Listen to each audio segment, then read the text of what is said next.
नमस्कार। तो आज के इस वीडियो में हम बनाने वाले हैं कच्चे आम के मोमोज, जो कि काफ़ी उम्दा हैं, काफ़ी टैंगी और बहुत ही टेस्टी हैं। तो आप इसे अपने घर में ज़रूर ट्राई करें।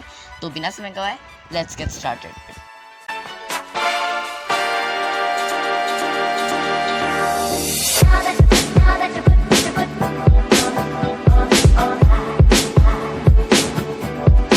तो इसे बनाने के लिए सबसे पहले एक बाउल में 1 कप मैदा ले लेंगे। उसमें नमक स्वाद अनुसार 1 चम्मच तेल डालकर अच्छे से मिला लेंगे। तेल आप कोई सा भी ले सकते हैं।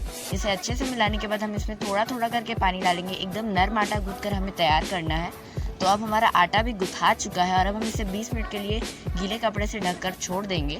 स्टफिंग के लिए 1.5 कप कच्चे आम, आधा कप प्याज, 4 से 5 कटी हुई हरी मिर्च और 5 से 6 लहसुन के क्लोव्स। अब हम इसे अच्छी तरीके से पीस लेंगे। फिर एक कढ़ाई में 3 चम्मच रिफाइंड तेल, 3-4 टीस्पून अजवाइन और मंगरेल, आधा चम्मच मेथी के दाने, आधा चम्मच सरसों के दाने, आधा चम्मच सौंफ मिलाकर अच्छी तरह 3 मिनट के लिए रोस्ट कर लेंगे।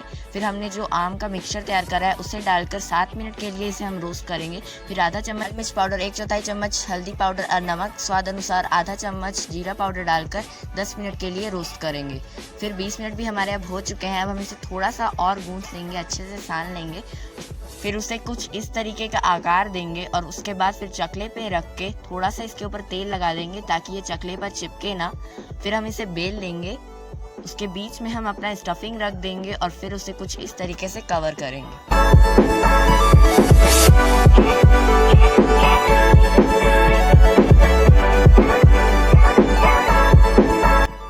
अब हमने इसे कर लिया है। अब इसे पकाने के लिए एक प्लेट में हम अच्छे से तेल लगा लेंगे ताकि जब हम इसे स्टीम दें तो ये बिल्कुल भी चिपके ना। और फिर स्टीमर के ऊपर ये प्लेट को रख देंगे और फिर ढक कर 15 मिनट के लिए भाप देंगे। तो अब हमारे मोमोज बनकर एकदम तैयार हैं और आप देख सकते हैं कि कितने अच्छे से बने हैं। इसके अंदर की स्टफिंग भी काफ़ी अच्छी बनी है। आप इसे अपने घर में ज़रूर ट्राई करें। आशा करता हूँ कि आपको ये अच्छा लगा हो। धन्यवाद।